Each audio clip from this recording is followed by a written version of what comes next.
Good morning, students. Now we start with example 3.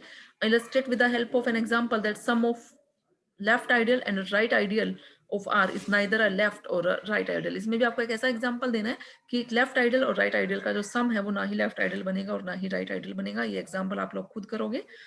इसमें सिर्फ example ही याद रखना है आपको कि क्या एग्जांपल दें, बाकी प्रूफ में तो कोई प्रॉब्लम नहीं है. आइडियल की डेफिनेशन आपको पता होनी चाहिए. नेक्स्ट है show by an example that union of two ideals of a ring need not be an ideal of that ring. ये आपने उसमें भी ग्रुप्स के केस में भी किया था कि जो इंटरसेक्शन है, सब ग्रुप्स के इंटरसेक्शन वो तो आपका सब ग्रुप होता ही है, लेकिन उसकी यूनियन जो है वो सब ग्रुप होना जरूरी नहीं है. बिल्कुल सेम केस इज हियर कि union of two ideals of a ring need not be an ideal of that ring. Let z denotes the set of integers. z is a ring with respect to composition, addition and multiplication. आपको पता है z आपकी ring है, तो आपने इसके दो ideals लेने हैं और क्या दिखाना है कि यूनियन जो है उनकी वो आइडियल होना जरूरी नहीं है. तो एक आइडियल ले लिया हमने 2 से जनरेट होता हुआ, एक ले लिया हमने 3 से जनरेट होता हुआ. SOT ये आइडियल्स हैं, लेकिन उनकी जब हमने यूनियन ली तो ये यूनियन जो है वो आइडियल नहीं बन रही है. क्यों नहीं बन रही है? क्योंकि 3 और 2 इसने कोई दो एलिमेंट्स लिए S यूनियन T के, लेकिन उनका डिफरेंस जो है वो S यूनियन T का एलिमेंट नहीं है, तो वो आपका आइडियल नहीं है. कोई भी आप एग्जाम्पल लेके दिखा सकते हो इसमें. नेक्स्ट है find the principal ideal generated by 3 in the ring of integers. Ring of integers के केस में एक आपने प्रिंसिपल आइडियल निकालना है जो 3 से जनरेट हो रहा है. आपको पता है कि अगर आप रिंग ऑफ इंटीजर्स हैं तो वो एक पीआईडी है. Ring of integers is a PID means principal ideal domain या प्रिंसिपल आइडियल रिंग है, मींस उसका हर आइडियल जो है वो प्रिंसिपल आइडियल है. Principal ideal means generated by a single element. तो कोई भी जनरेटेड बाय 2 जनरेटेड बाय 3 आप लोगे तो वो सारे ही इसके प्रिंसिपल आइडियल बनेंगे. तो प्रिंसिपल आइडियल जनरेटेड बाय 3 में कौन से एलिमेंट्स आएंगे? मल्टीपल ऑफ 3 आएंगे, means 0 plus minus 3 plus minus 6 and up to so on. Next, prove that set of integers is a subring of the ring of rationals but is not an ideal of the ring of rationals. ये आपको पता है कि जो भी subring है उसका ideal होना जरूरी नहीं है. तो हमें ये रिजल्ट पता है कि जो सेट ऑफ इंटीजर्स है वो रैशनल्स की सबरिंग तो है. ये रिजल्ट तो हमें पता भी है, लेकिन हमें क्या दिखाना है? वो सबरिंग तो है लेकिन आइडियल नहीं है. ये आप लोग खुद प्रूव करोगे. जब हमें कोई भी रिजल्ट प्रूव करना होता है तो हम जनरल प्रूफ लिखते हैं, और जब हमें दिखाना है कि वो रिजल्ट होल्ड नहीं कर रहा है तो उसको हम by giving an example prove करते हैं. मैं चलो आपको बता ही देती हूँ ये.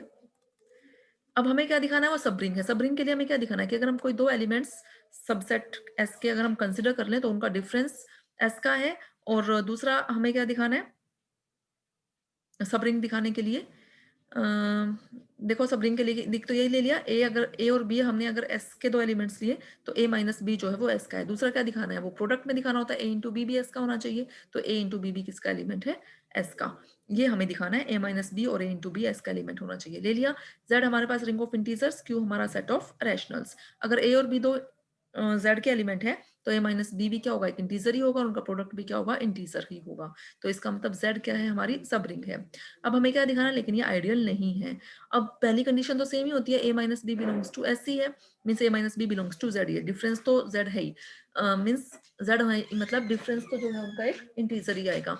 लेकिन हमें इसमें क्या दिखाना है? एक एलिमेंट हमने जेड का लेना है और एक एलिमेंट हमने क्यू का लेना है, और उनका प्रोडक्ट दिखाना है. वो जेड का हो ऐसा जरूरी नहीं है. तो एक एलिमेंट से हमने जेड का 2 ले लिया और क्यू का हमने 1/3 ले लिया, तो 2 इंटू 1/3 मीन्स 2/3 जो है वो जेड का एलिमेंट नहीं है. यहाँ इसने 3 और 10/13 ने ले रखा है. Next, if S is an ideal of left ideal of a ring R and LS क्या है? सेट ऑफ LS हमने क्या पढ़ा था? लेफ्ट एनहिलेटर पढ़ा था. मींस कौन से एलिमेंट्स आएंगे? R के वो एलिमेंट्स जिनके लिए R क्या है हमारा? 0 for all A belongs to S.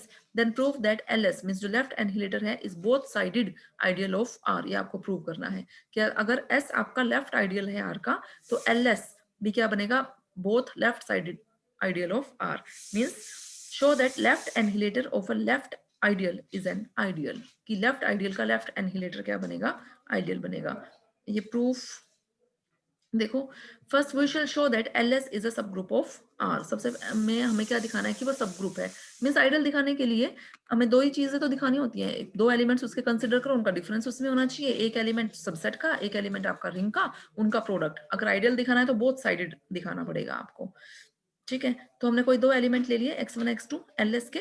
अब LS के हैं तो LS के जो एलिमेंट्स है वो क्या कंडीशन सेटिस्फाई कर रहे हैं कि कौन अगर x1 ls का है तो x1 इंटू ए 0 होना चाहिए, x2 ls का है तो x2 इंटू ए भी क्या होना चाहिए, 0 होना चाहिए। हो गया ये 0 for a belongs to s and x1 x2 belongs to r। तो अगर ये दोनों 0 हैं तो उनका डिफरेंस भी 0। इसको हम लिख सकते हैं x1 minus x2 into A is equal to 0, जहाँ x1 माइनस x2 r का और a किसका, s का। तो अगर ये 0 है और जहाँ x1 माइनस x2 आपका r का एलिमेंट है तो x1 माइनस x2 किस में आ गया, ls में। फर्स्ट कंडीशन तो हो गई, मींस वो सब ग्रुप तो बन गया विद रिस्पेक्ट टू एडिशन। अब हमें क्या शो करना है, एक एलिमेंट ls का और एक एलिमेंट r का। तो उसके लिए दिखाना है एक्स आर और आर एक्स दोनों ही किसके होने चाहिए, ls के। ठीक है, now x belongs to ls and r belongs to r. Now this implies x and r belongs to r such that x is equal to 0 for all a belongs to s.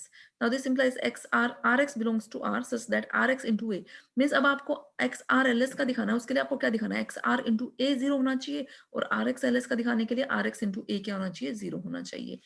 तो हमने are x into ए लिया, इसको हम कैसे लिख सकते हैं, are into x से लिख सकते हैं।